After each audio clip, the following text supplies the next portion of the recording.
Good morning and welcome to Thursday's installation of Strategic Farm Week. My name is Richard Meredith and I'm your chair for this morning's webinar, Crop Establishment Considerations.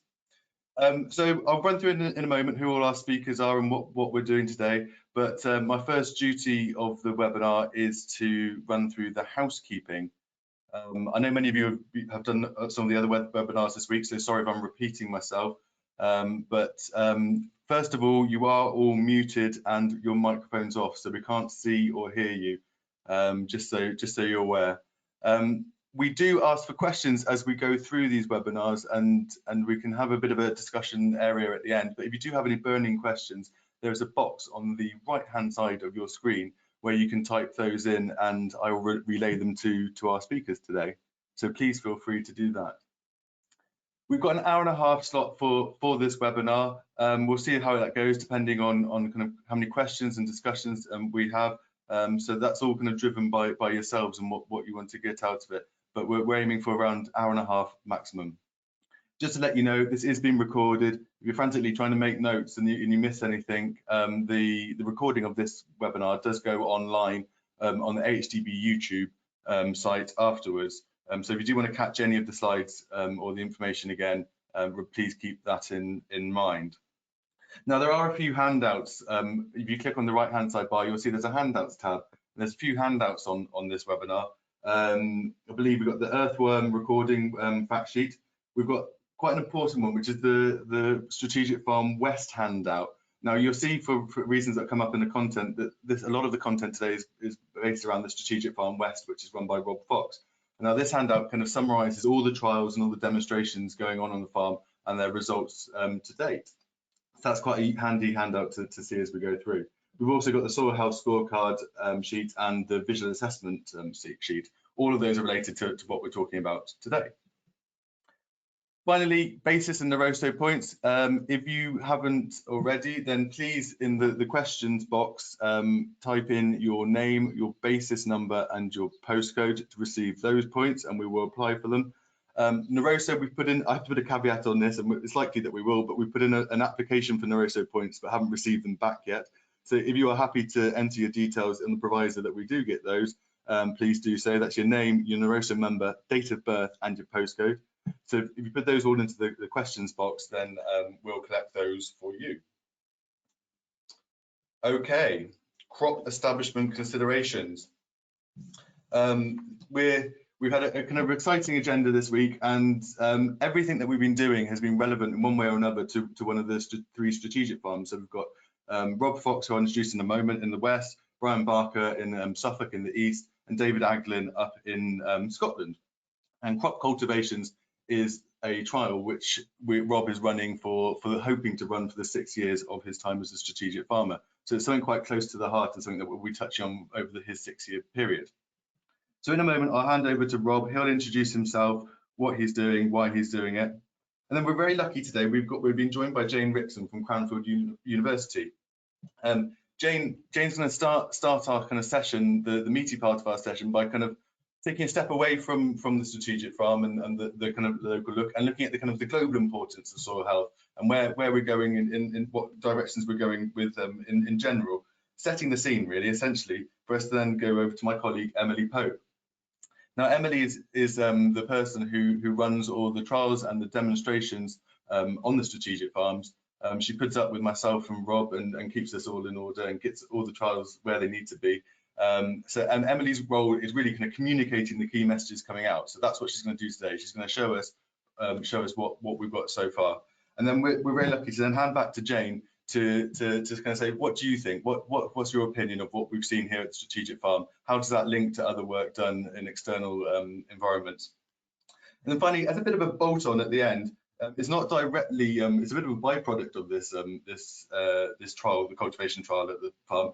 We've got a small bit of information about some cabbage stem flea beetle work which was done on the trial, which is just it's teetering on being related to it, and we thought we're just going to add that on the end just to kind of, it's a bit of an interesting discussion point.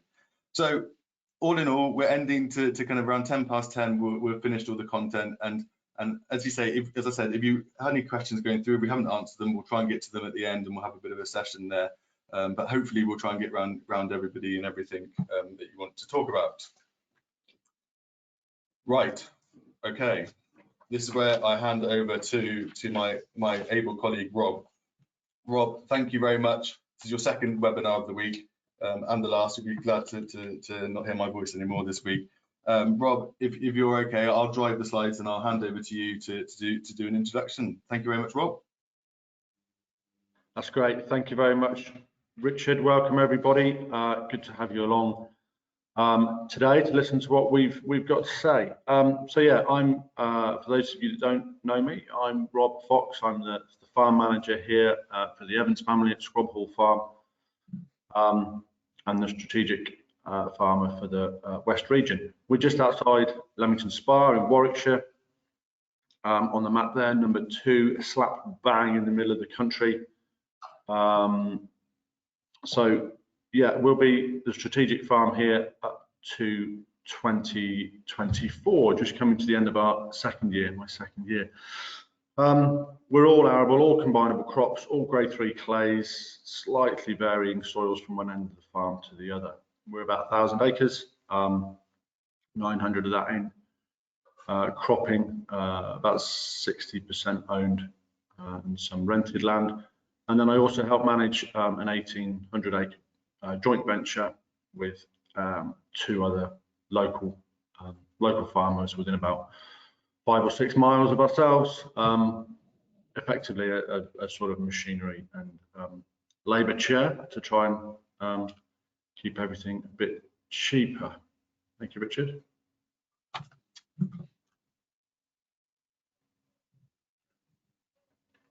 So just a bit of background on why we do what we do with our soils. We're sort of non-inversion min-till with a deep tine leg down to about sort of 6 or 8 inches is our farm standard. And we do that for 2 reasons. One, we deal with the condition of the soil at the time at harvest, in the autumn, trying to create obviously seed beds for the autumn crops, but also to sort of mitigate what we may or may not get weather-wise through the autumn and the winter. And this slide shows our rainfall in the bars at the bottom there. For the 2018-19 autumn and winter, but also for the 2019-20 autumn and winter. Now, 18-19, it was a dream autumn for us. It was fantastic conditions getting the winter wheat drilled, and even the oilseed rape to a certain extent.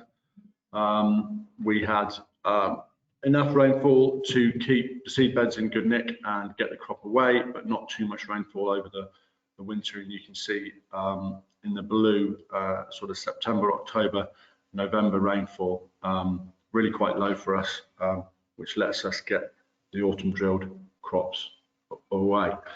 Now, conversely to that, obviously, I'm not going to bang on about it too much, but from sort of September onwards, 19, we've had one of the wettest winters on record. I'm looking at November, particularly there, 4 times as much rain November 19 than there was November 18. So 2 very, very different winters, and we have to try and second guess the Met Office and various other weather forecasts to try and decide what sort of winter we're going to have and what we do with our soils. So as sort of an insurance policy, we're going down to about 6 to 8 inches, as I said, mainly in case we get a wet winter or even an average winter in on these heavy clays, to try and make sure we get that water away, and the autumn crops can then not sit in some very wet soil over the winter like they have this time. So through the strategic farm, we've baselined a lot of the soils across the farms. Each field being split into zones according to soil type. Like I said, we are a little varied, running through some sort of medium clay loams through to some very heavy Evesham series, 65% clay, and everything in between. So we baselined on 9 fields, tried to select a nice variation of fields through our soil types, split them into management zones, so we could get information back from each of those different zones, and look how they react differently, and look how rooting behaves differently in all of those zones. If you want to flick on, Richard. So example of a lot of the information we'll be getting back from the baselining. Our fields are numbered, so field numbers across the top. So this is a selection of 8 or 9 of those 9 fields.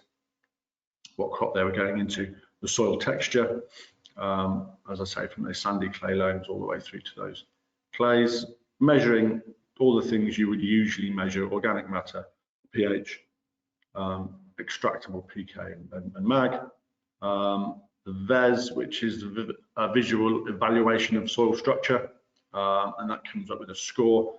And then we mark everything to whether it's good, average, or poor. Red obviously being poor, as highlighted there with some earthworm numbers on those 2 fields. I've got a question. Do you see a direct correlation between your soil organic matter levels and your yield? Would you associate your poorer yielding areas with soil organic matter, or is it a bigger picture than that? It's a bigger picture than that. Certainly, I mean, looking at the list there, field 2 and field 6 are 2 of our highest yielding fields, yet they're not the highest on the organic matter. We do see the poorer yielding soils do tend to have slightly lower organic matter and particularly lower earthworm numbers, and that would run to logic, really. Obviously, if they're not in the best nick, they're not going to support the best crop. But no, we don't necessarily see a direct correlation between organic matter and yield. Thank you. Yeah, so loads of data back in year 1. The trial, which I think Emily will go into in more detail later on, like I said, we'll run, like Richard said earlier, we'll run the full 6 years of the program. It's so far we've had 1 winter wheat crop off it. We've had a failed oilseed rape crop this autumn, which we'll go into more detail later on, and is currently in spring beans as well. So now, so yeah, lots of data coming back off this trial.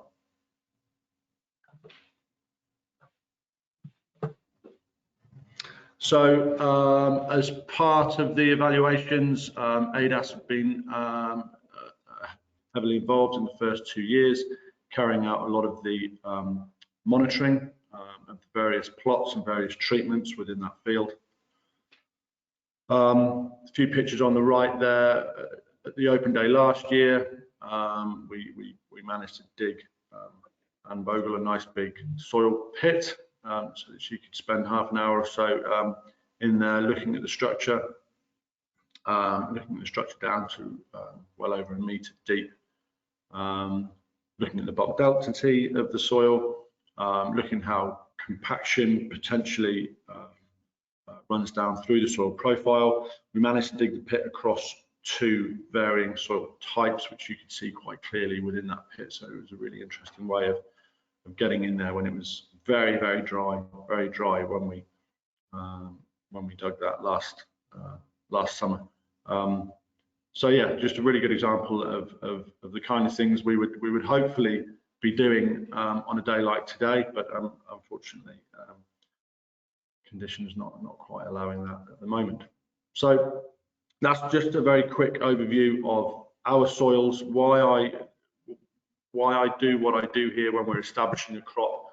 I would love to go direct drilling. We've tried it in the past. I haven't totally written it off, but so far I can't make it work on these clays. I'm not saying it can't be done. I'm just saying I haven't done it well enough yet, maybe. But certainly at the moment, the evidence that we've gathered is saying that we still need to move this ground to a certain depth.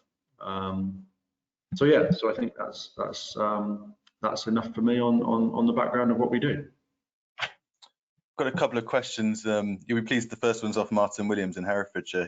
He did his webinar last night, so he's probably feeling cocky now. Should we have learned more from autumn 2012 in our decision making during the recent winter? We seem determined to plant. What do you think, Rob? Yeah, absolutely. Autumn 2012, yeah, pretty disastrous here, and we did take a few good lessons away from that autumn and winter. In 2012, we tried to really crack on through November and into December, trying to get winter wheat drilled at any cost, and we ended up with some really shocking wheat crops that kind of got away, and we thought they'd be all right, particularly some November drilled stuff. You know, just in horrific conditions. We demoed a crawler on the front of our 6-meter drill, and just because it could drag it through the soil, we thought we should go drilling. The wheels were blocking up. It was just horrific, and that crop came to nothing or very little. So actually, this winter we sort of knew when to stop, or this autumn we knew when to stop, when to draw the line, and when to hopefully wait for a better chance. We drilled only about 50 acres in October in good conditions, but then once we started getting rained off, we thought, well, we're not going to go and muddle anything more in now. We did put a bit more in the first week of February, winter wheat, which isn't faring too badly. So yes, lessons learned from 2012 on, really for us on these heavier clays is when to stop drilling. And you mentioned earlier about you kind of dabbled in trying direct drilling and you'd love it to work, but it just kind of hasn't kind of sat well in your system or with your farm. What are your main issues there? Is it the soil type or the soil structure needs improving? What's the kind of for us, it's soil type, like I've mentioned. If we can't get that winter rainfall away, if we get an average or a wet winter, if we can't get that rainfall away through the soil profile, then our establishment is massively effective. And that's what we were seeing on the ground where we weren't able to break it up and move that ground to a sensible depth. The winter rainfall was just sat in those top sort of 2 inches right in the seeding zone, and we were having quite a large effect on establishment. We only put 50 acres down, and we direct drilled it for 5 years, and consistently every year it yielded far less than the rest of the block around it that was treated conventionally. So yeah, it's about, like I said, for us, it's about getting that winter rainfall through the profile so it doesn't sit in the top. Now, I'm not saying there's not other ways of potentially doing it. You know, I'm just saying that what we've tried so far hasn't been successful. Brian Barker has mentioned before the strategic farm, Rob, how did you assess your soil and record difference? Has the new information and data that you now have, has that helped inform your decisions going forward? Yeah, definitely, Brian. What it's really helped with is just get more detail on the different soil types across the farm. We've obviously monitored our soil condition, but to this level of detail on the 9 or 10 different types of soil we've got from one end of the farm to the other was doable, but obviously a hell of a lot of effort for me and one full-time employee. What the guys at ADAS and everyone else at AHDB have done since we've begun is they've just let us have, you know, we've gathered probably 10 years of information that would have that's helped us to make decisions on what to do or what not to do with our soil going forward. final question before we move on to the next segment, Rob, is how long do you leave it before you decide the crop has failed? You would have preems on, but do you chase it with further pesticides or lessons learned from previous year and you just quit early? What do you think? So yeah, I mean, the obvious one to talk about there is oilseed rape. So for harvest 18, we lost about 50% of our oilseed rape to flea beetle, both adult damage and larvae damage. In that year, we were buying hybrid seed, we were putting preems on as soon as we could, and the financial loss was quite great on that crop. We learned lessons there. We wanted to give oilseed rape another go for harvest 19, so we changed tact a little bit. We used home saved, untreated seed at high seed rates. No preem.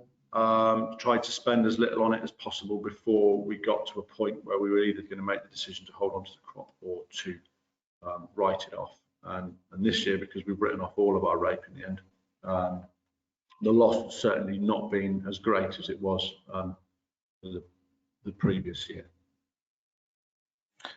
Thank you, Rob. So on that note, and conscious of time, I'll keep us moving. And at this stage, as I mentioned, I'm going to hand over to Jane Rickson. We're very lucky to have Jane with us today. She came and spoke at a conference, an agronomy conference over in the West this February, and a couple of the farmers took me aside and said, right, we need to get her involved in the strategic farm and kind of provide some kind of commentary on what we're doing.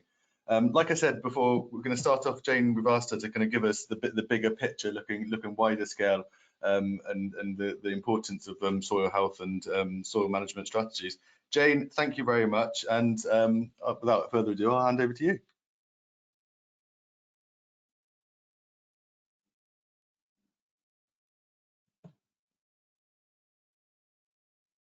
I think you're on mute, Jane.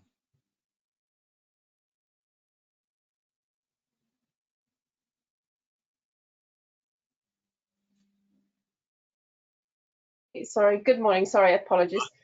Good morning, everybody. Sorry, good start. Good morning, everybody. I hope this finds everybody safe and well. And thank you very much for inviting me, Richard, to speak about soil health. Obviously something very close to my heart.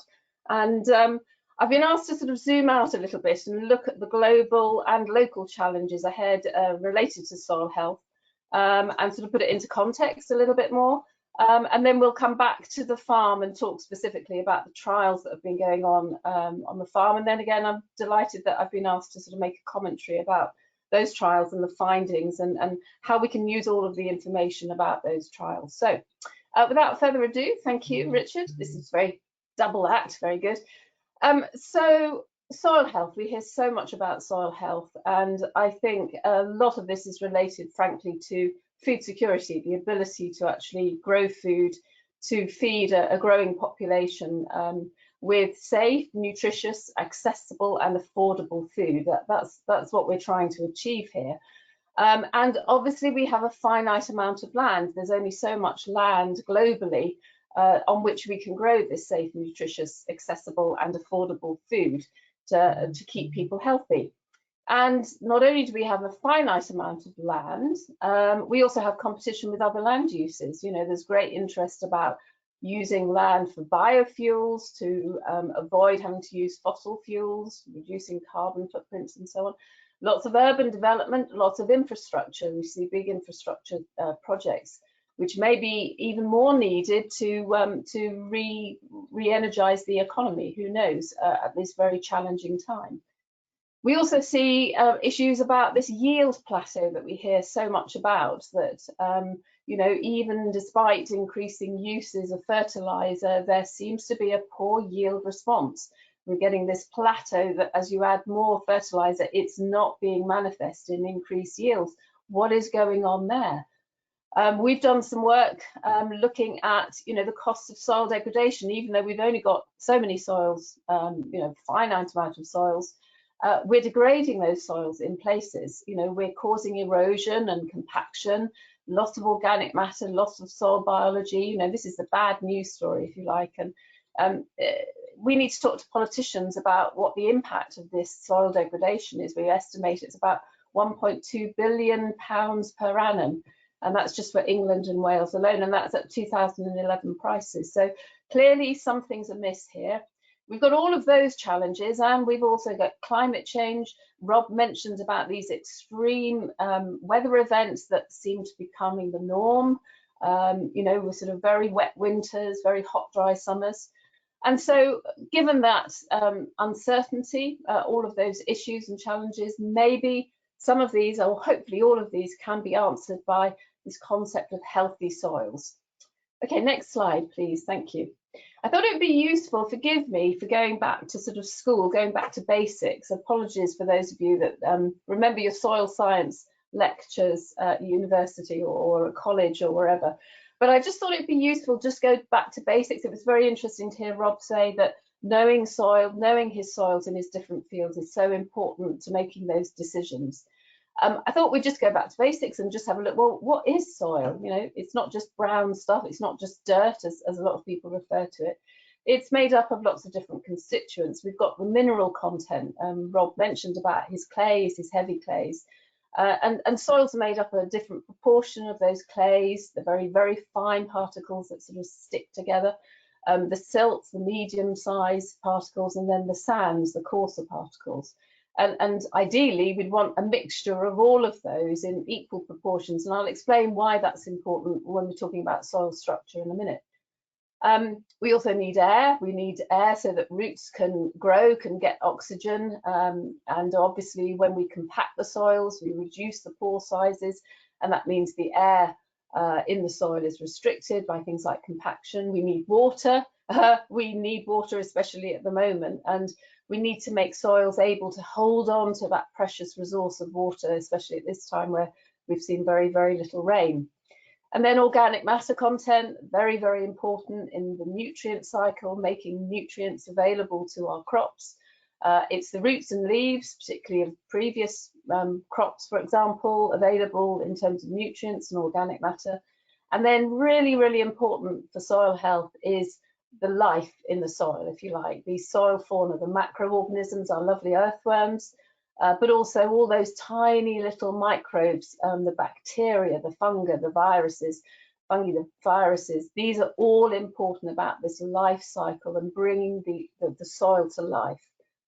And we hear a lot about soil structure, you know, how the importance of soil structure, and basically soil structure is how all of these different components are arranged together, the particles, the airspace, the water, and the organic matter. This soil structure is so important. It allows our roots to grow, to get down to where those nutrients and water is held deep within the soil. We also need this movement of air and water and soil organisms throughout the soil. And of course, we need soil strength. You know, we need to be able to get onto the land as quickly as possible. And we need that soil to be able to withstand the trafficking forces that some of the heavy machinery that we're increasingly using to try and resist compaction. Next slide, please, Richard. I hope I'm going at the right speed, not too fast, not too slow. Very difficult to see, but anyway, I hope this is okay. We hear a lot about soil structure and how that's related to soil health, and I think, you know, it is very important. People say, well, structured soils are healthy soil. Well, what do we actually mean by soil structure? And ultimately, it's again how these different components of soil are all combined together in what we call sort of soil aggregate size distribution. And what's really, really important, especially when we're talking about moisture, the importance of water and management of water within soils, I think it's really important to look at our pore size distribution. What we're really aiming for is a combination, a sort of distribution of what we call macro pores. These are the big pores that allow us to drain the water. You know, when we have very wet winters, very wet autumn, I'm sure Rob would really, really have appreciated in the autumn to get some of that drainage away. He was talking about that water sitting in that top layer. Wouldn't it be fantastic if we could just get rid of that water, drain it as quickly as possible? That's what we need, the macro pores, these big pores. Obviously, we don't want too many macro pores, because then when we want moisture held in the soil, then obviously it's all drained away. So we need the mesopores, the sort of medium-sized pores that are able to hold on to any rainfall that we do get, so that it is available to the crops. And that is very important, particularly in times of drought, as we're at the moment, being able to hold on to that water. And then we also need some of these micropores, which again are available to hold on to water. It might not be available to crops because it's under so much suction, it's not actually available to the crops. But again, it's important to have those micropores. So I think what I'm trying to say is that a mixture of these macro, meso and micropores is very, very important. And that's picked up, you'll see the images at the bottom of the screen. This is the visual evaluation of soil structure that we're hearing so much about. These are 3 examples of where we've looked at these structures. We've looked at where we've got very big pores, where we've got medium pores, where we've got fine pores. And we're looking for soils that have a mixture of all of these so that we can go back to the 3 hours. I said about going back to basics, the 3 hours. What we're looking for is soils that are able to receive the rainfall when it does come, retain that rainfall when we need it during drought time, but also release that water. And ideally, we're looking for soils that are able to do those 3 hours: receive, retain, and release water. Okay, next slide, please, Richard. This is one of my favourite images. Again, Rob was mentioning about the importance of knowing your different soil types. And here's an interesting fact. I'm sure many of you know this, but did you know there are over 740 different soil types in England and Wales alone? This is the soils map that we created, part of the Soil Survey of England and Wales. What a beautiful thing that is, but also what an annoying thing it is, because of all that variety, no 2 places are the same in terms of soil management and so on. And we've got sort of data on soil texture. Oh, Richard's pushing me on, obviously telling me, oh, wait for it. We've got data on all different areas, the texture, the stoniness. You can see those soil characteristics. So we should really celebrate the differences in the soil just in this small country, but it does raise management problems in terms of how you manage your soils. Okay, Richard, now, next slide. Thank you very much. So in this Landis, this land information centre system that we hold based on this soil survey data, we can then focus in on areas, and this is hopefully near to Rob's farm, just as an example, and you can see the variety of those soil types in this area. And the next slide, please. Looking at a greater level of detail, again, we can see the different soil types. Those will require different management. They have different challenges. They will require different management strategies. And the next slide, please, Richard. And again, if we select on just one of those soil types, you can see this area is an area of where we've got rating for fertility, what sort of soil type it is, what is the drainage, slightly impeded drainage, as Rob has already mentioned. And so we can have a look at, what the typical land cover is, the carbon, and so on and so forth, and some of the general cropping issues associated with each of those different soils. So as I say, celebrate the different soil types, fantastic, but knowing them, their characteristics, will be an insight into how they should be managed. Okay, next slide, please. Specifically, what is soil health? And again, I think there are so many definitions of soil health. I like to look at it in terms of, we've got to look at the physical characteristics of the soil, things like the texture, the water holding capacity, infiltration rate, how stable are the soils, and so on. The biology, I've mentioned, that shows the soil is alive, nutrient cycling, and so on. And then the chemistry. It's an incredibly complex system. As an academic, as a soil scientist, obviously I'm really interested in that complexity, but it doesn't have to be that complex. And I think if we could have the next, if you could click again, just to show what I think are the 5 really, really fundamental aspects of soil health. By the way, there are probably 100 indicators of soil health out there. Every soil scientist has their own favorite, their pet indicator. But this is some work that my colleague Carl Ritz developed sort of as metadata on what are the most important. And I think these 5 are pretty important. Organic matter, I know what Rob said about organic matter isn't directly related to yield, but I bet if you looked at then the water and the airspace in the soil, the structure of the soil, as I mentioned, the nutrient status and the biota, I bet if you correlated all of those, related those to yield, there would be a very, very strong relationship. So it's a bit like desert island disc. If you could only take 8 of those hundreds of soil health indicators, or in this case 5, what would those most important ones be? And I think these 5 are a pretty good start. But look what happened. One thing I want to really emphasize is look how all of those are interrelated to one another, you know, and as soon as you lose the relationships between one and another, if you could just click again, Richard, when you lose those red arrows, those relationships between those different 5, and again, please, Richard, you'll see that as those lose, then you will lose all of your soil health. So it's the interrelationships. It's not just those looking at those indicators in isolation. Okay, next slide, please. And just this is my final slide before I hand back to Rob and Emily, I believe.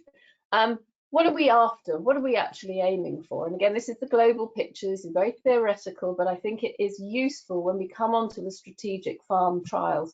What are we actually looking for? Very simply, 3 things. First of all, we're looking for soils that can enhance our productivity, the yield quantity. The quality of that yield is important as well, and the reliability. So where we have extreme years, very wet years, very dry years, can we have a reliable, marketable yield? That's the first thing. And I know farmers on the call, that's really important. That's your economic bottom line. That's what's keeping you in business. At the same time, we need to try and control the soil degradation, the soil erosion, the diffuse pollution, the compaction, the losses of organic matter. How can we control those? And very, very simply, again, going back to basics, if you've got 1 and you can get to 1 + 2 = 3, it's this concept of sustainable intensification, continuing that production, but controlling erosion at the same, controlling soil degradation at the same time. And I think if you look at your 5 indicators, that's a really good way of seeing how close you are to getting this idea of sustainable intensification. I think that's my last slide for now. So thank you, Richard. I'll hand back to you. Thank you very much, Jane. I've got one very quick kind of question for you before we kind of hand over to Emily.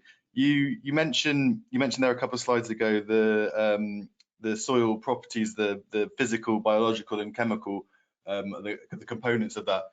If you're getting the kind of the physical and the chemical where you need them to be, do you need to make specific interventions into the biological? So I think it's probably coming at it from an angle kind of if you don't have those access to certain amendments, what can you do to improve it? To actually bring the biology back, are you saying? Yes. Well, again, I don't want to get too academic here, but there are certainly there's a theory that the biology is there. That that soils are not in isolation. You know, they've got contact with the air, they've got contact with animals and birds and so on and so forth. The biology will come if you get the physical and the chemical right. Then naturally the biology will start to come, and as you get those microorganisms, you will get invasion of other the earthworms, and so they will come. But the most important point is that they're all interrelated. I don't know any soils that have no biology in them whatsoever, unless they've been autoclaved or sterilized or whatever. There will always be some biology.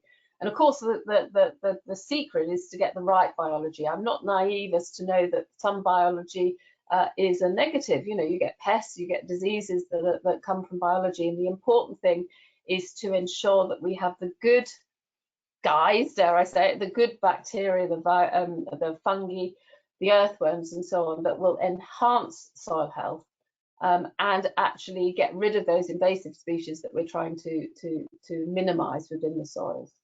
So I think you can't have one without the other. The point is they're all interrelated. Thank you, Jane.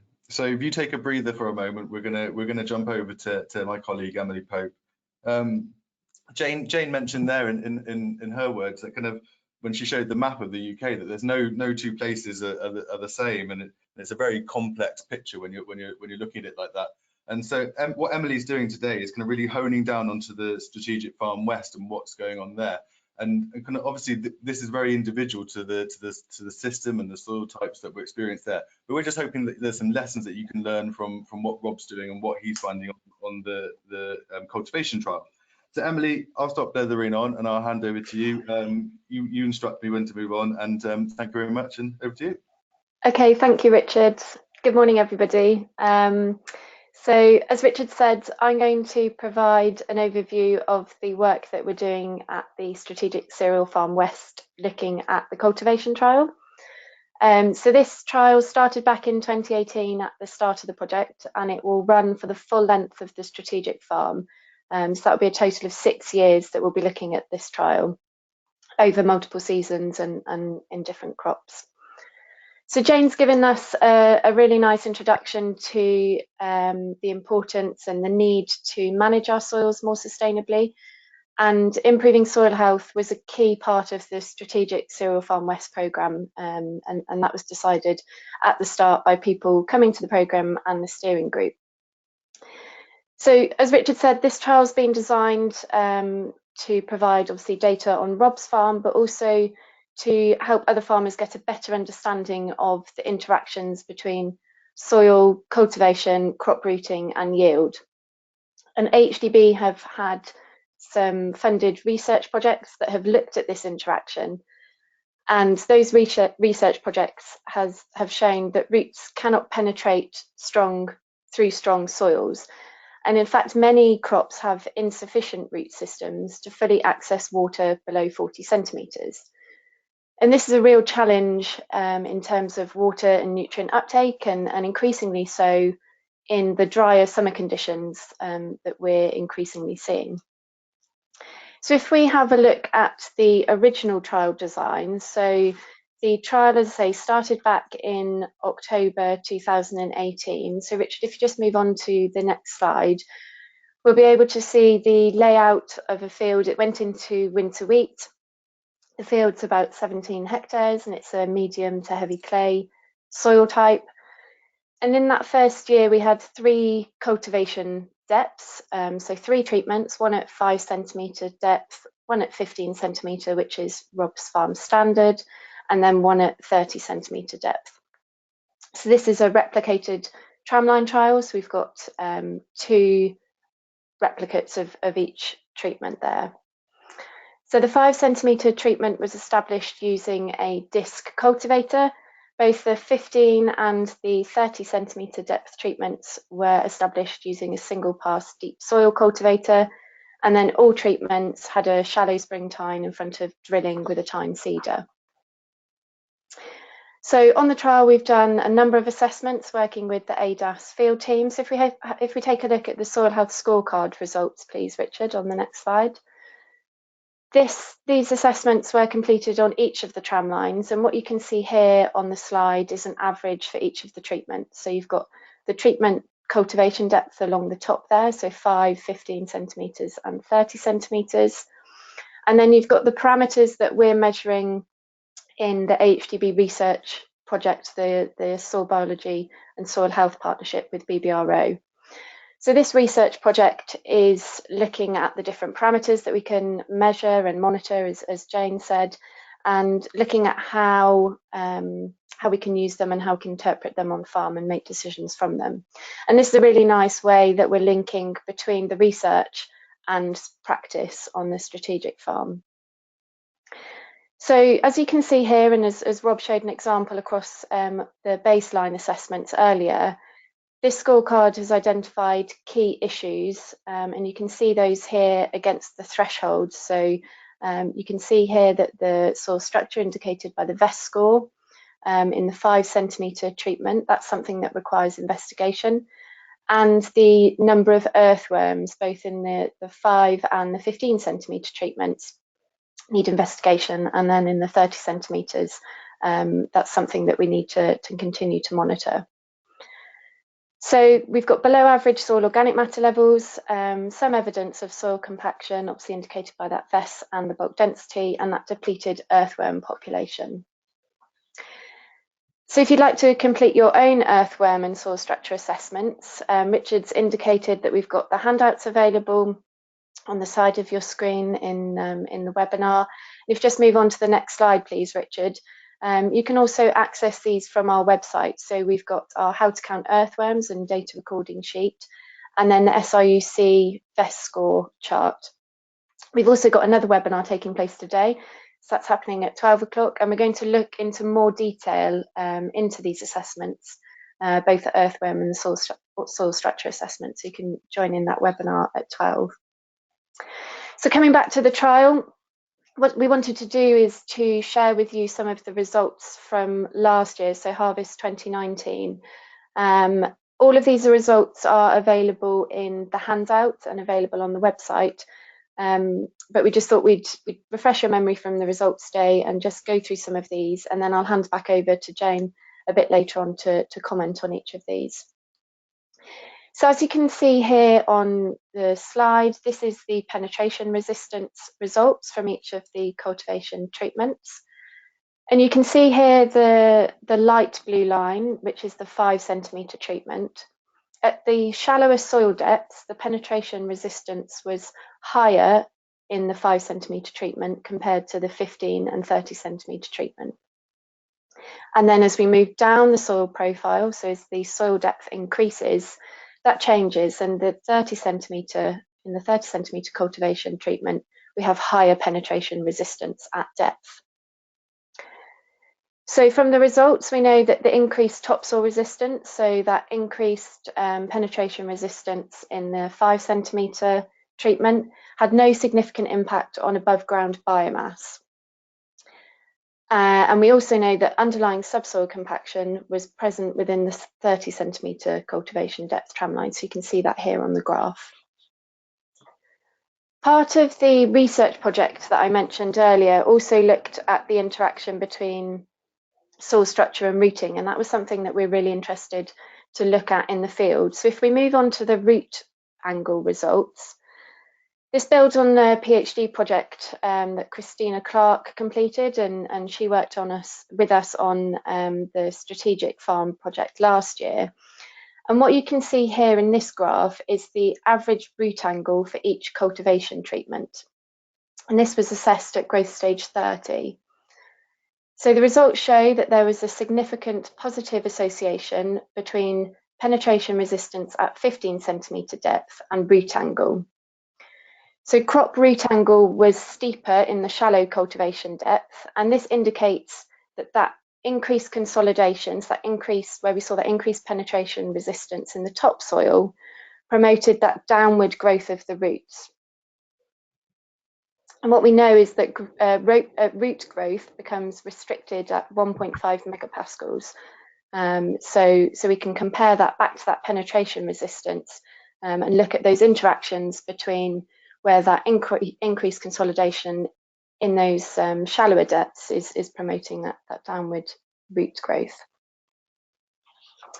So if we move on to looking at greater depths in soil profile, so looking at rooting and subsoil compaction, what you can see here is the penetrometer resistance and the root length density at 60 centimetres in the soil profile. So this was measured post-anthesis, and the penetrometer resistance at 25, 30, 35 and 40 centimetre depths are shown here. So what we can see is that increased soil strength between 25 to 40 centimetres soil depth was associated with less rooting in the subsoil. So basically where we've got that indication of compaction at 25 to 40 centimetres, the roots weren't able to go through that layer, and there was reduced rooting at 60 centimetres, so below that layer. And that goes back to what we were talking about earlier, where roots can't penetrate through that strong soil. So if we have a look at the root and shoot associations on the next slide, this is looking at root length density at 80 centimetre depth. And it's the relationship between root length density at 80 centimetres and tissue nitrogen percentage at growth stage 31. So that relationship between crop rooting and crop biomass and ultimately yield. So we know that from these results, we know that improved rooting in the subsoil was positively associated with that above ground crop biomass. So obviously we know that's something that we're looking to achieve, is improve that rooting, and we'll improve that crop biomass and that increase in tissue N concentration as well. So all of the work that we do, obviously we have a detailed look at the soil and crop characteristics, but all of the trials at all of the strategic farms are subject to a full cost benefit analysis. And you can see that here. This is taken from the handout for Harvest 2019, where we can look at the differences in yields. They weren't significant for this trial last year, but you can see the differences in the full economic cost of production, and we do this using Farm Bench. So it's a really good way of benchmarking the different treatments against themselves. So moving forward into Harvest 2020, Rob's obviously already indicated that this field went into oilseed rape. Unfortunately, the crop failed, so that's now gone into spring beans. But I'll pick up on this later in the presentation when we start looking at some of the results for cabbage stem flea beetle pressure. But what you can see here is that we've added in an extra treatment. As Rob said, he's keen to have a look at how we can introduce direct drilling into his farming system, and we've done that this year for this harvest. So for now, I'll leave that there. I'll hand back to Jane, and she's just going to take us through a bit of a commentary about those results and how it compares to her research.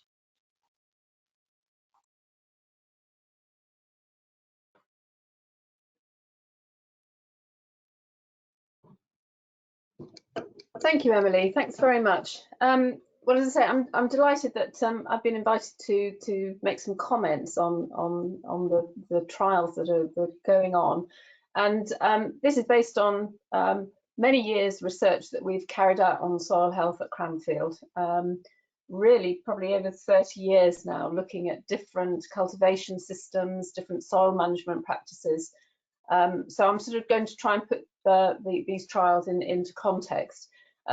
These photographs show some of the trials that we've been carrying out at places like Loddington and the Allison Trust, looking at differences in cultivation practices, comparing conventional practice with, say, a minimum till practice, and then very importantly, looking at farmer preference. You know, we're very aware that some of these new cultivation techniques do require some investment in kit. You might not necessarily have the appropriate kit, so we often ask farmers, well, what are you prepared to do that would sort of minimise the amount of tillage or change the tillage practices that you use currently? So that's what I meant by the farmer's preference. And these other slides, again, just to show, these other photos are just showing some of the work that we're doing with farmers and trying to demonstrate this at a reasonable scale, at field scale. Okay, next slide, please, Richard. So what, as I say, I feel very happy that I've been asked to comment on this. I think trying to take all of this into context, going back to Rob's point about different types of soil that's been involved in these trials, and from field to field, you've got different types of soil, heavy and clay soil, and I think what this demonstrates is that is a very important effect of soil type on performance of these conservation tillage, these minimum till, zero till, direct drill, and so on and so forth. And clearly soil type has a role to play. And my context there is that we did some field trials, the SOWOP field trials that I mentioned at Loddington on clay soils there, versus we had a site down in Somerset, down in Tiverton, on some National Trust farmland. It was a sandy clay loam, so much lighter soil.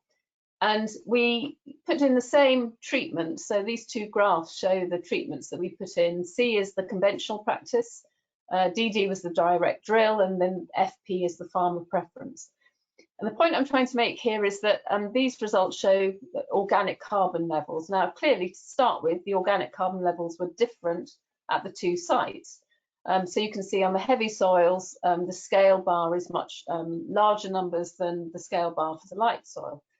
But the point I was trying to make here is that you can see that the improvement in that soil organic carbon varies depending on the soil type that you're on. So on the heavier soils up at Loddington, we saw that you got significant increase in the organic carbon. That's one of those important soil quality indicators that I mentioned, soil health indicators. The organic matter level was significantly higher. That's why the letters, if you have different letters, that means you've got a statistical difference in the amount of organic carbon in those soils. And you'll see that after the trials, we got a significant increase in organic carbon in the direct drill and farmer preference treatment compared with the conventional treatment on the heavy soil.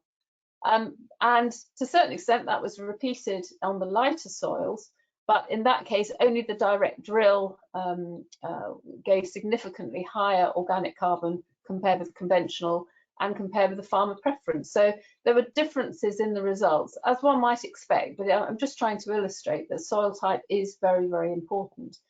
And I think the take-home message is that one size does not fit all. It's really, really important that you know your soils both at farm level, but also even at field level. And again, it goes back to those issues like soil structure, you know, what is my drainage? How much sand have I got in those soils? That will hopefully drain away that autumn wetness so that I get onto my field so much quicker. Okay, next slide, please. I think also the main treatment in the strategic farm trials is the cultivation depth. And I'll say a little bit more about some of the research that we've done looking at different cultivation depths. And I know this is always a question, you know, how deep should I go? You know, I want to create the right seed, the right tilth for my seed bed. How deep do I have to go, but without disturbing those earthworms and that soil biology? You know, what is the optimum depth that I need to go to disturb the soil enough, but not too much that I'm disturbing my biology?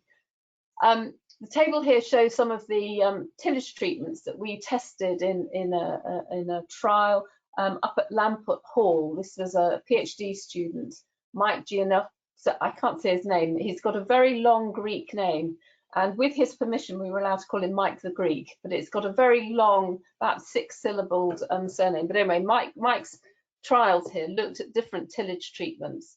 I'm sure many of you will be familiar with these bits of kit.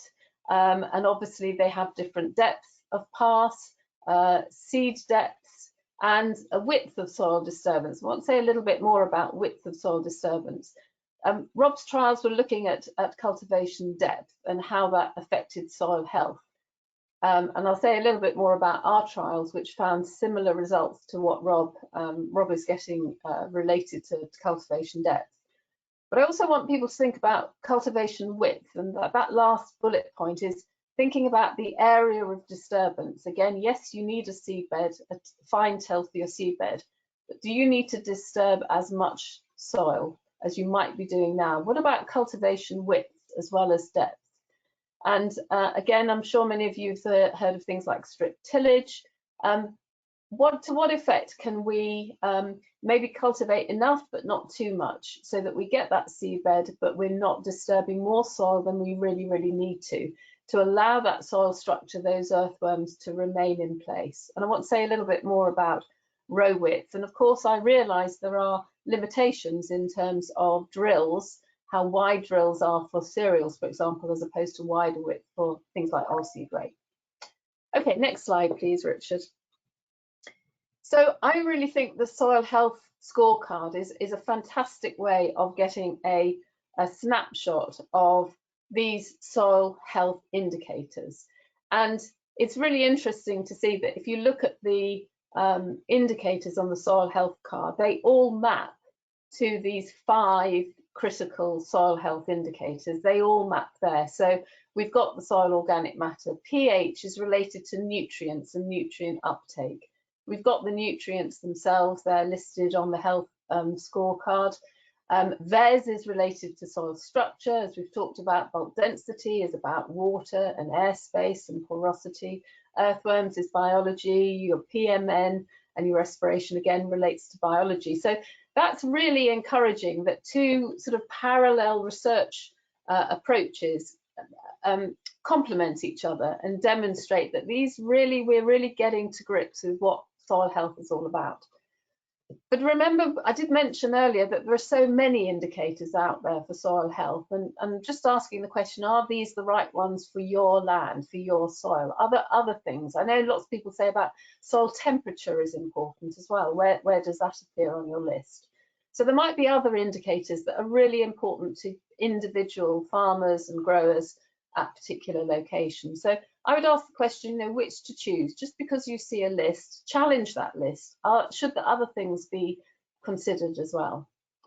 I'd also like people to think about sort of when to measure. When should I actually carry out these measurements? You know, you're going to get differences in those properties depending on when you carry out those measurements, in the summer or in the winter. If you were to carry out in autumn last year, you'd get different results than if you carried them out today under very, very dry conditions when the soil is almost like concrete. And also, when do you carry these out? Before cultivations, pre-cultivations, post-cultivations, drilling? When in the rotation should these be carried out? Every year, perhaps? But how do you then allow for the fact that you might take these measurements after what I call hungry crops like maize and potatoes, or rejuvenating crops like grass, legumes, cover crops? How do we see the differences in these numbers that might be an artifact of when in the rotation you've actually taken these numbers? And I think the point I'm trying to say is that these things are not going to change meaningfully overnight. You need a long-term view on the significance of some of these numbers and how they change.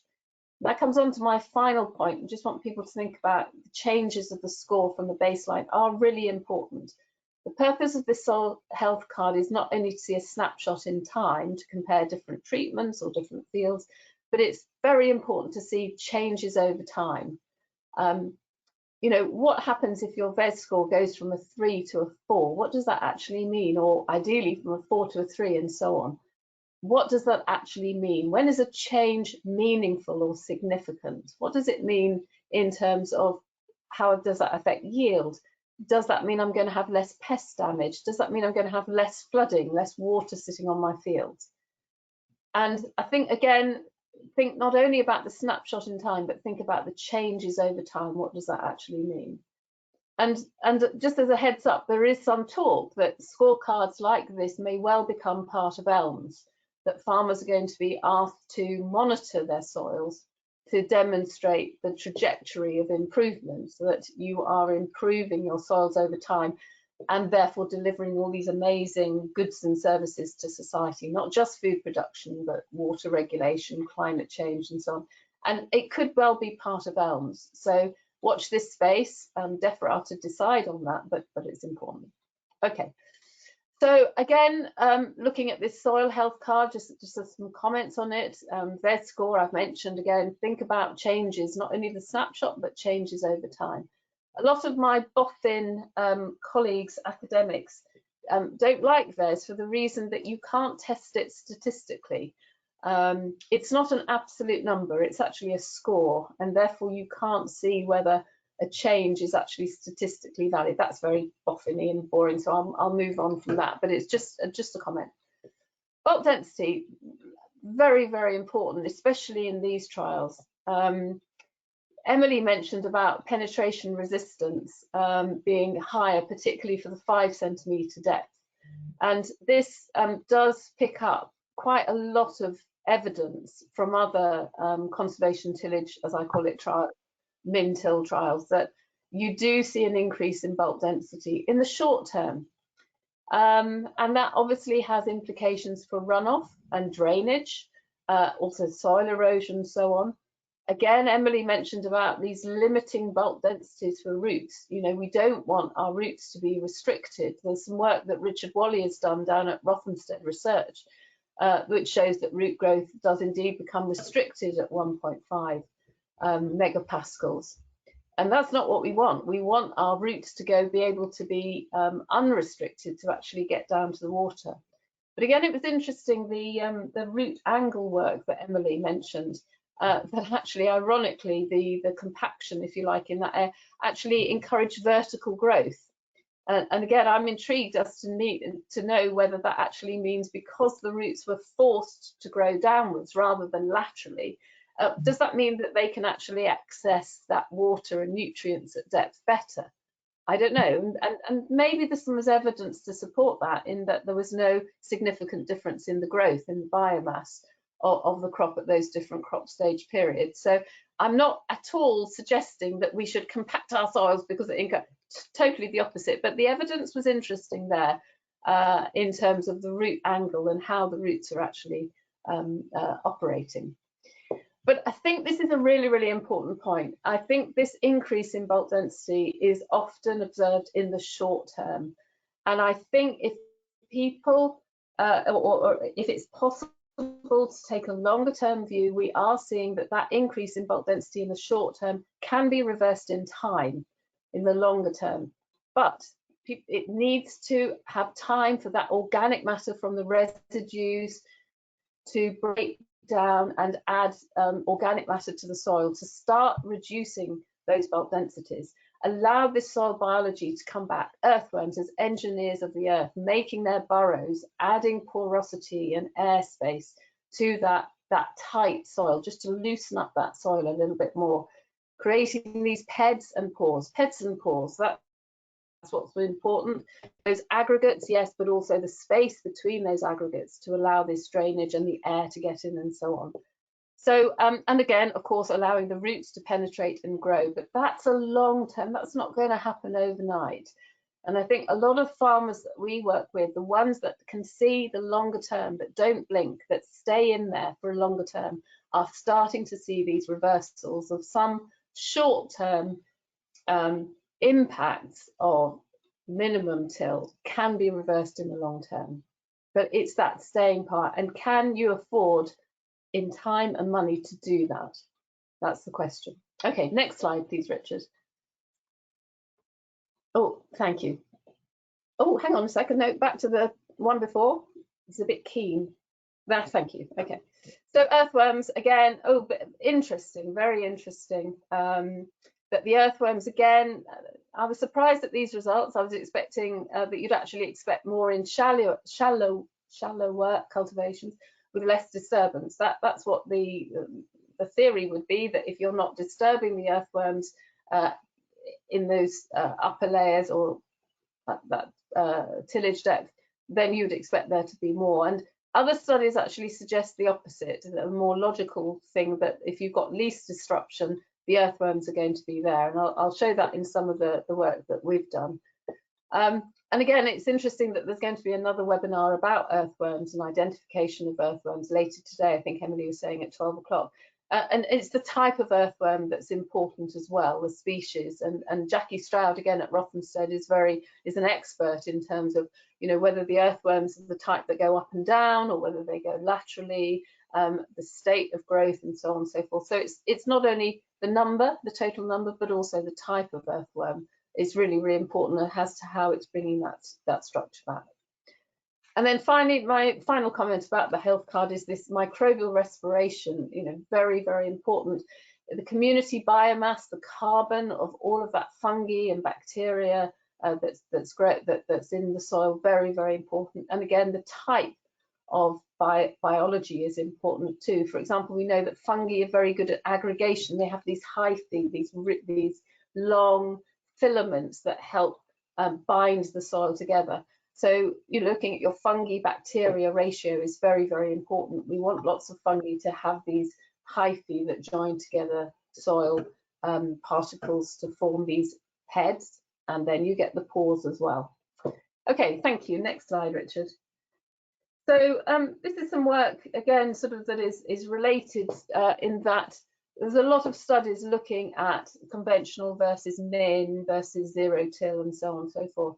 This is some work that I mentioned by Mike the Greek that's been published now in Soil Use and Management, and he was looking at not only conventional practice with minimum till, he was actually then within minimum till systems looking at different bits of kit and how they operated in the soil and how it affected various indicators of soil health.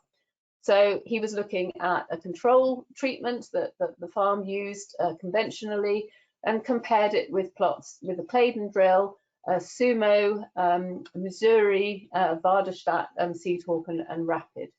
And you'll see that those are the farm plots at the bottom left. And it was an amazing trial because, you know, the agreement by the manufacturers to be involved in this and compare their different systems was very, very much welcome, because obviously there's a lot of commercial sensitivity about this. Okay, can you click again, please, Richard? So these are some of the results that we got. The control, as I say, was a Sumo trio with 2 passes. And then we had a Sumo DTS, the Claydon drill, Missouri, and then Varderstadt. And lots of numbers there, forgive me, but you know, really useful evidence at field scale of how these different bits of kit work. So cultivation depths, you can see the Varderstadt really just scratched the surface. Can't remember whether it was the seed hoard or the rapid that was only 2.5 centimetres, really just scratching the surface, through to the control treatment, which was 20 centimetres cultivation depth. And then we had lots of different soil health indicators, but we had penetration resistance. If you can click again, please, Richard. Thank you. And then look at the differences in terms of penetration resistance. By the way, the little letters after the numbers, if they're different letters, as you can see here, A, C, means they are statistically different. So we were getting higher penetration resistance where we're only scratching the surface, and this picks up this sort of bulk density in the short term, that you will get an increase in bulk density, you can get an increase in bulk density. But in the longer term, once you then get that soil biology breaking up that tight layer, then hopefully that bulk density will go down in time. Okay, and again, Richard, if you could click, I think the next point I was going to make, that organic carbon, very, very important. Oh no, sorry, can you go back? Organic carbon, very, very important. And again, look at the significant differences. The min till, the very, very min till was significantly higher in organic carbon than the control treatment. And then really the final point I wanted to make again is our lovely earthworms. This is where we're a little bit contradictory compared with the strategic farm results. Again, we had a significant increase in the number of earthworms with the minimum disturbance treatments. We didn't bother the earthworms, they were there quite happily, and again there were significantly more earthworms than we got in the other treatments because of the increased level of disturbance.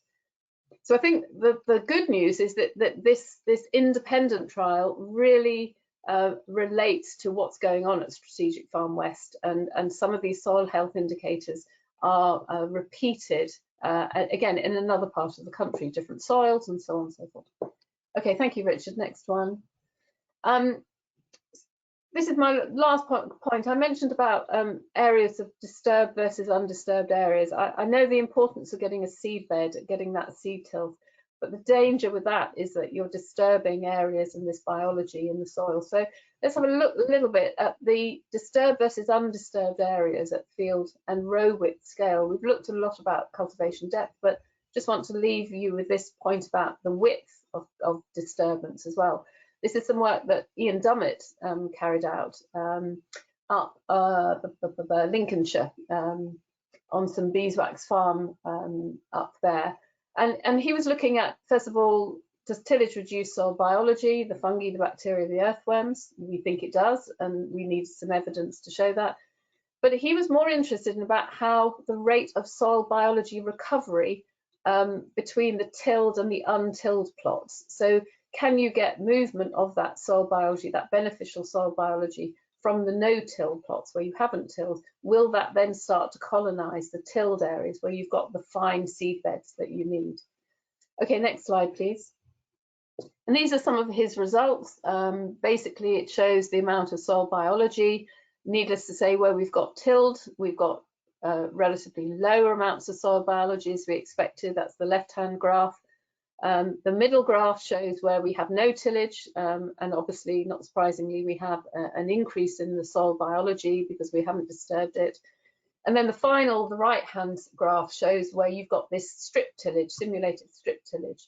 And the theory goes that where we have higher amounts of biology on the right-hand side, will those start to colonize the seed bed on the left-hand side over time, so that whereas you've got a difference here, then over time that will actually equate so that we'll bring the soil biology back. So those are sorts of things. It's not just cultivation depth, but it's also the width of cultivations that might be interesting. Okay, next slide, please. Okay, just finally, take-home messages from earlier session as well. Soils under pressure to increase food, fodder, fibre and fuel, all the Fs. without damaging the environment. We've only got finite amounts of soil left to do all of that. Soil management can improve. It's moving me on. I know I'm overrunning my time. Soil management can improve soil health and crop productivity. Something I haven't really mentioned, and I know a lot of people out there will be really chomping at the bit to say, oh, but cost effectiveness of these practices will be site specific, and they must fit into current farming practices. You know, radical changes in farming practices, nobody can afford to do that in the short term. So we must look at the socio-economic context. Wouldn't it be lovely if Elms actually paid farmers to invest in new bits of kit that would deliver some of these direct drill, min-till machinery and so on. But ultimately, the goal is to get this economic, it's got to be socially acceptable, fit in with farm systems, and it's got to be environmentally acceptable. And if you have all of those three, you get this concept of sustainable intensification. Okay, thank you, Richard. Sorry, I've overrun as always, but thank you. Thank you, Jane. Much appreciated. Sorry to change the slides. I clicked the button. No, very subtle, very subtle. I got your drift. It wasn't as long. Yeah, I've had a ruck of questions coming in, so I think what I'm going to do is go to Emily quickly for her kind of concluding point. We'll do a quick fire down the questions at the end. So Emily, are you there? I'll pass over to you. Yeah, I'm here. Thank you, Richard. So as Richard said at the start of the webinar, the cabbage stem flea beetle results that we've got from the ADAS field team are a bit of a byproduct of the trial, but we just wanted to update you on them because we've got them available. And I should say thank you to Francis Pickering, who put these results together for us to be able to share them with you, share with you today. So if we start with the crop establishment results, Richard, if you wouldn't mind moving on to the first slide, thank you. So the results showed that there were poorer plant establishments and fewer plants in the 15 and 30 centimetre treatments compared to the shallow 5 centimetre treatment and the direct drill. You'll remember that we added in that direct drill treatment last year. So by November, you can see here on the photograph that there was a really noticeable difference in the size of the crop. So if you look at the picture, you can see the crop in the 30 centimetre cultivation is much smaller than the direct drill plant to the right. And the reason for this isn't known, but it's likely to be due to the dry weather conditions at drilling. So if we move on, we can have a look at the adult damage that was assessed. And you can see here the different treatments, so the direct drill 5, 15 and 30 centimetres, and the adult damage is presented as percentage leaf area lost. And what you can see here is in the cultivation treatments, there is higher adult damage found compared to in the direct drill, but it is worth noting that these differences aren't statistically significant. So what this means is that the cabbage stem flea beetle aren't necessarily feeding on the smaller plants in those cultivated treatments, but the plants are tending to grow more slowly, so they're not able to grow quickly enough to compensate for that adult feeding. And also on those smaller plants in the cultivation treatments, the same level of feeding damage can appear to be more pronounced. So if we have a look at the larvae data, the field team measured the larvae in November and then again in January, but they found the same trends at both of those time points.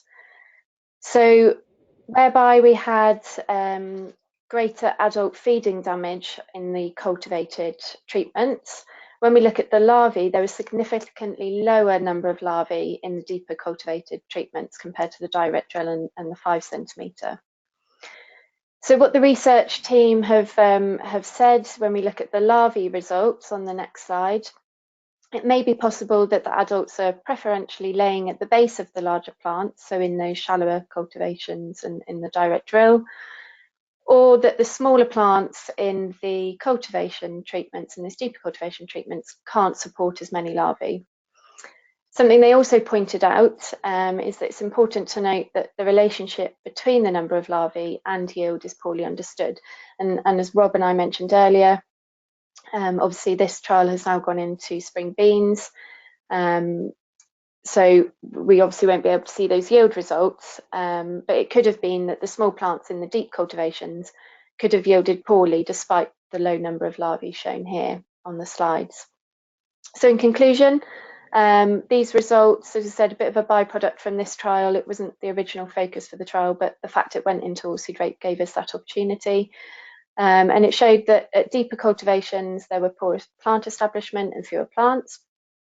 There was more adult damage and significantly fewer larvae. And these results, the research team have said these results are probably driven by the size of the plants, as we saw those differences in that photograph, and it really does highlight the importance of achieving good crop establishment. Thank you, Richard. Thank you, Emily, and thank you to all our speakers and panel today. So I ask you all to put your cameras on. We've got a few questions, and I'm gonna quick fire go down this. So you all be poised, ready for action here. Right. So Jane, what effect do you think will increasing soil organic matter have on locking up carbon? Are there any figures to illustrate this? Yes, and there's a lot of interest in how increasing organic matter content is going to help with carbon storage, carbon sequestration, because obviously healthier soils mean that you've got more vegetation that's able to take out the carbon from the atmosphere. I don't have figures on me off the top of my head, but I can certainly supply those. But I don't have those immediately off the top of my head, but there's a lot of work that's looking at that. And it's all about carbon sequestration, but also carbon storage. And the other side is, of course, to try and avoid losing carbon. And one of the ways in which we're emitting a lot of carbon from soils is obviously through inversion cultivations, which is then exposing the carbon to the atmosphere, which is leading to carbon emissions. So it's not only the sequestration and the storage, but it's trying to avoid the losses of carbon as part of our soil management practices. Rob, how do you measure your yields? Do you use a combine yield monitor or small plot monitor, small plot combines or hand cuts?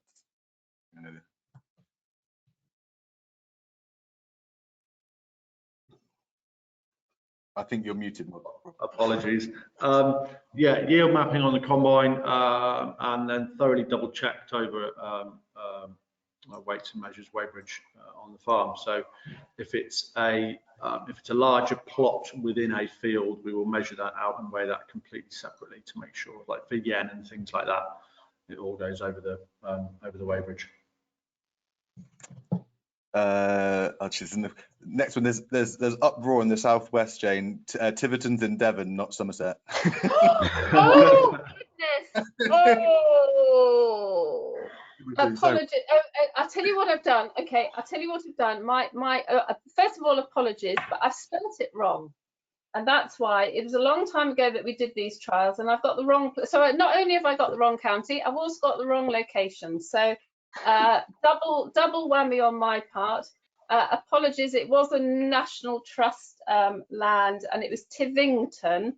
Apologies. So my apologies. Oh dear, I'm going to cause an uproar. So I've got it wrong on that point, wrong county, wrong location. Apart from that, everything was fine. Apologies. My sincere apologies. Oh Lord. Next one I'm going to ask to Rob and then Jane, and it's around soil organic carbon. Is it something that you think farmers should be testing for and measuring now, given the climate debate and carbon auditing going forward? Is it wise to get on the ahead of the curve and measure it? It's from Brian Barker. Yes, my understanding is it's not the easiest thing to measure accurately. So from a farmer's point of view, obviously there's a lot of help and support needed to make sure that it's done accurately and properly. But yes, it possibly needs to be something that we're monitoring in more depth going forward. And Jane, over to you. Yeah, I agree with that entirely. And actually, a lot of people have said if you could only take one soil health indicator, what would it be? And it is organic matter and organic carbon. And of course, there is a lot of controversy as to how that is actually measured. But I think we need to cut through that and just say, however it is measured, as long as you're consistent over space and time, you use the same measurement method, whether it's loss on ignition or the Dumas method and so on. What we're looking for is this trajectory over time. So, and I also wouldn't get too hung up about your starting point compared with others. It's how that changes over time that's the important thing.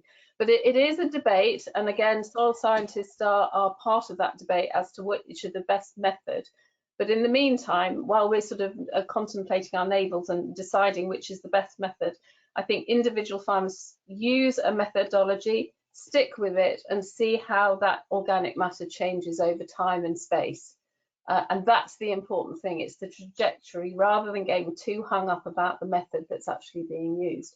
But it is a dilemma, because I think of all of those soil quality indicators, it is probably the fundamental, the most important one, because again, it interrelates to all the other ones.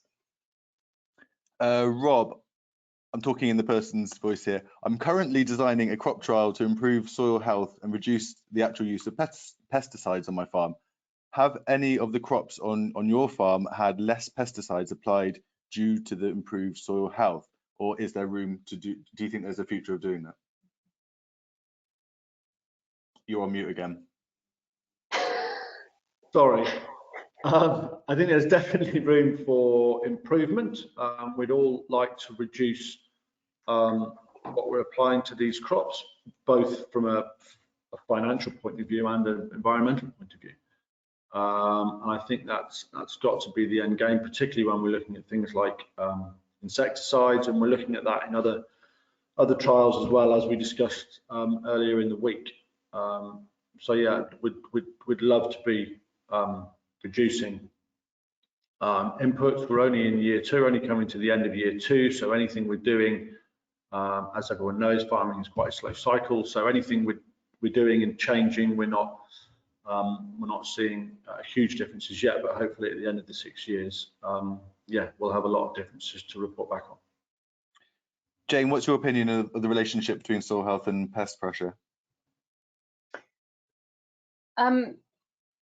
So given a lot of pests and diseases are actually soil borne, I think there's a figure that 40% of pests and diseases are actually soil borne.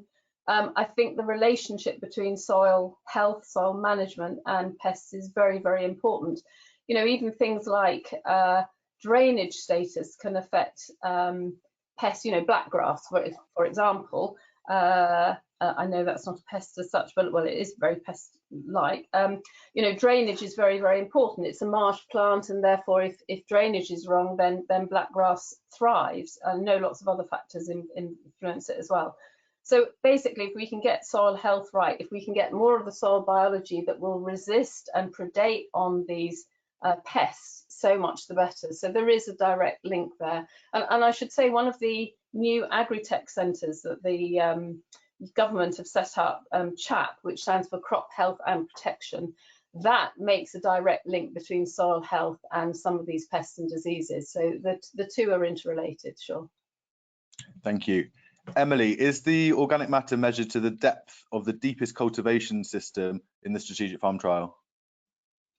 So all of the organic matter assessments are done at 0 to 15 centimetres.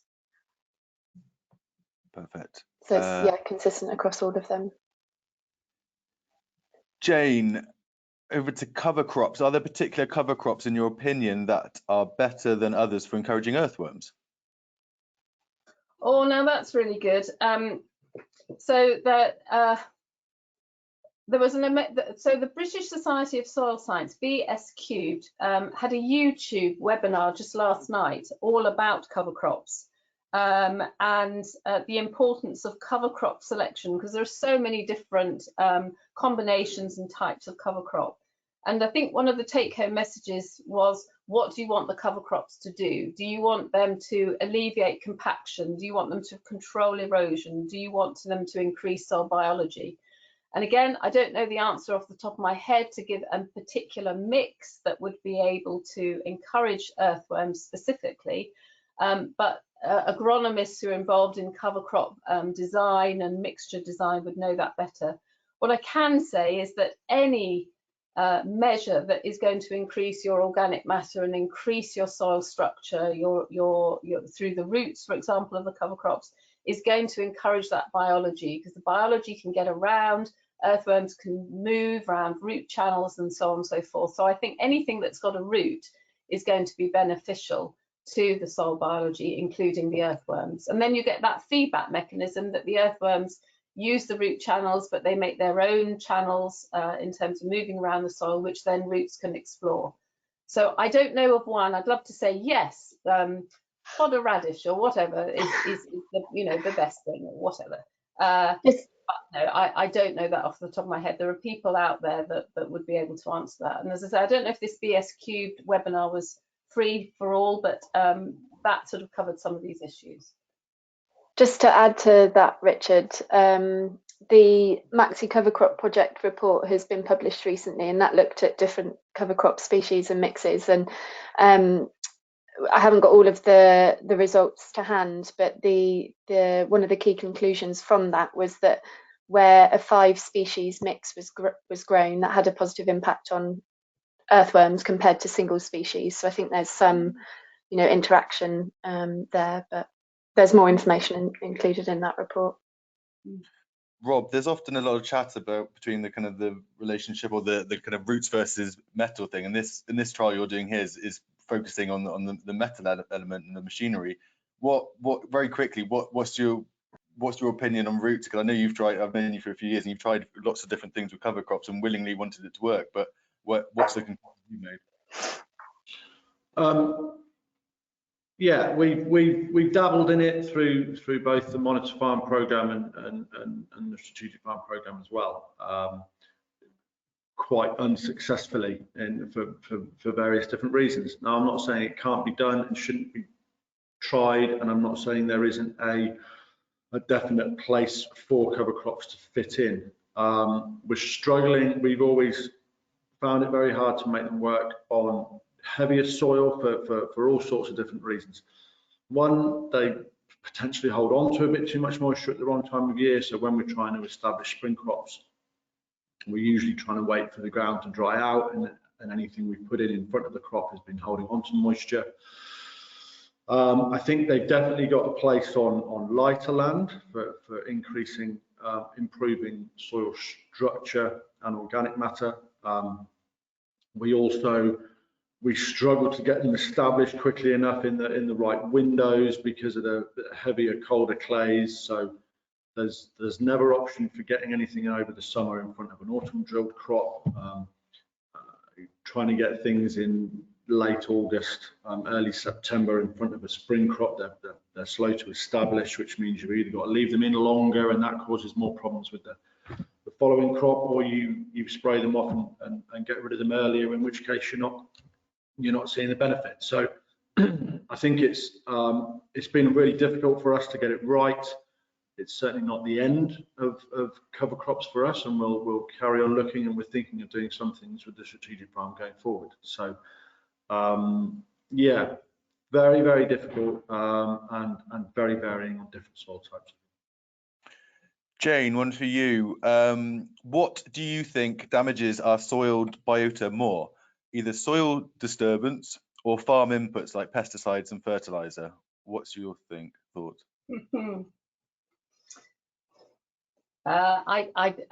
Both is the answer. It sounded like a quiz. A, B. It's from Brian Parker. Multiple choice. Yeah, exactly. Very good. I'm afraid no. I don't have the definitive answer as to which is the relative. And again, it will be very site specific. It will be dependent on the type of cultivation that's used, how it's used, when it's used. And indeed the type of herbicide, pesticide that's being used. So I don't have an answer to that. That's fine. Yeah, it depends. It depends on the intensity of the cultivation and the type of chemical that's being used. But I think just knowing that both can be detrimental is a start. Awareness. Emily, in the farm trials, which method was used to measure the soil respiration? So we're using the method that's being used in the Soil Biology and Soil Health Partnership, and that's the Soil Vita test. So it's a CO2 burst test. What? Sorry, I was trying to read this one. Not this one. What should the host farmer do differently to move to a direct drill system on his heavy soil type, and over what timescale will he achieve current yields? I think that's one for you, Jane. What's your opinion on transitioning from one system to another? I think that's one for Rob, really, in terms of, yeah, nice try, Richard, but no. Gosh, this is where farmer preference is very important. There is some work that's looking at transition and how long it will take to transition from one system to another. I don't think there's a definitive answer because, you know, these decisions, soil management decisions, are so dependent on the weather as to whether you would go on and use direct drill. I mean, I will pass it to Rob because I'm sure if the conditions were ideal, then he's mentioned that he'd love to go to direct drill. So if the conditions are right, then that can happen. In answer to the question of how long it will take, again, it's not going to be overnight. It probably won't be in one season, but it will be again dependent on the crops that are being grown, the ability for that soil biology to come back, for that restructuring to take place. So I'm sorry, I'm being really waffly here and not giving a precise answer. Apologies for that, but it's a good time to think. Come on, Rob. Academics, it depends. But anyway, I pass that to Rob because I think that's really important to get the farmer's viewpoint as to how long that transition might take. Yeah, really good question and nearly impossible to answer because it's going to be totally different on different soil types, and your starting point are if you've got really bad soils to begin with and therefore the journey is going to be longer, or are you nearly there anyway and therefore it's going to be shorter. I think for us it's we've got to look more at the types of drills and in equipment. There's now such a vast array of things out there and the varying soil types that we've got. Can we do it with one drill? Do we need a disc and a tine drill on to be using in different seasons and different weather conditions? We've looked at it a little bit in the past. We set aside 50 acres and direct drilled that for 5 years. Again, the results were detrimental to the bottom line compared with the rest of the block around those fields. So we've dabbled in it a little bit. Admittedly, we could and I think should do a lot more looking at drills, particularly interested in possibly a strip till, like Jane was saying earlier on, rather than a true direct drill. And I think what a lot of people have done, maybe the route we go down, in that they've moved to a certain type of machine in the interim years with a view of getting to a different type of machine by the end. So maybe go down a strip till machine first for 4 or 5 years, and then onto a disc or tine direct drill by the end of it. So yeah, really difficult question to ask, and I think it's just trialing and looking at stuff and seeing what works year to year. Okay, then we'll aim to finish in a couple of minutes. Jane and Rob, do you think that you can also improve control of blackgrass with less soil disturbance rather than mixing the seed bank up each season? Rob, they must have been to your farm and seen that you can grow a bit of that if you want to. What? Well, I don't know what you're saying, Richard. What's your yeah, I mean, the theory is there. Less disturbance. You're keeping the blackgrass in the top inch or 2 inches of the soil profile, and therefore it's potentially easier to control going forward, and you are slowly exhausting that seed bank within the same soil profile. So yeah, potentially the theory is there that it should work. Speaking to farmers who have gone down this route, I've heard both sides of the story. Some of them swear that it works, and some of them swear that it makes the situation even worse. So again, I think it's the importance of trialing things on our own farm and looking at how it affects our situation and our level of blackgrass. Jane? Yeah, I totally agree with that. And again, you know, looking maybe at the other side of the coin, it's not only that what the seeds are doing, but also think about the conditions in which blackgrass thrives, and can we modify the soil so that we're not giving it the best chance to get going. I know there are people that, so for example, I'm talking about drainage, given it's a marsh plant, it loves the moisture. Can we improve some of this soil structure to get more macro pores in there that will drain away that excess moisture, for example? I know farmers that are actually hand removing blackgrass as early as it identifies, but I mean, obviously the labour and time costs associated with that, but they've made that work. But again, that's in the east, I have to say, so it's under drier conditions. But you know, there are all sorts. It is such an issue and such a problem. But again, I'd sort of try and look at it from, well, what conditions does it thrive under? Can we modify the soil so that it's not a very hospitable environment for that blackgrass to show? But I think seed management is really important, and that's related to the tillage and the cultivations. Jane, is there any robust data showing the difference between the different crop establishment systems, i.e. min-till, zero-till or ploughing, on the greenhouse gas release?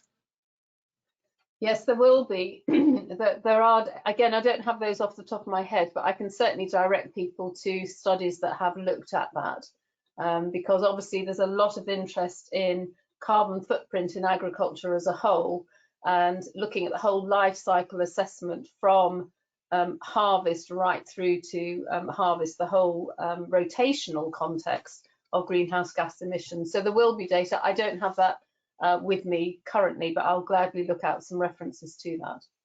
Thank you, Nick. I'll pass that on from Jane afterwards and follow that up. Two last very quick ones. Quick one, Rob, very quick one. What cover crop have you managed to use on the clay so far? Oh, when we did trials going back 3 or 4 years now, we used various different mixes from various different suppliers. So it wasn't any one thing that seemed to show any better result. Things that do seem to work well for us, fodder radish, if you can get it away well, seems to be a big part of any mix for hopefully the radish going down and breaking up the soil going down, but also organic matter at the top. But yeah, we did quite a few different mixes, and there's just an array of things out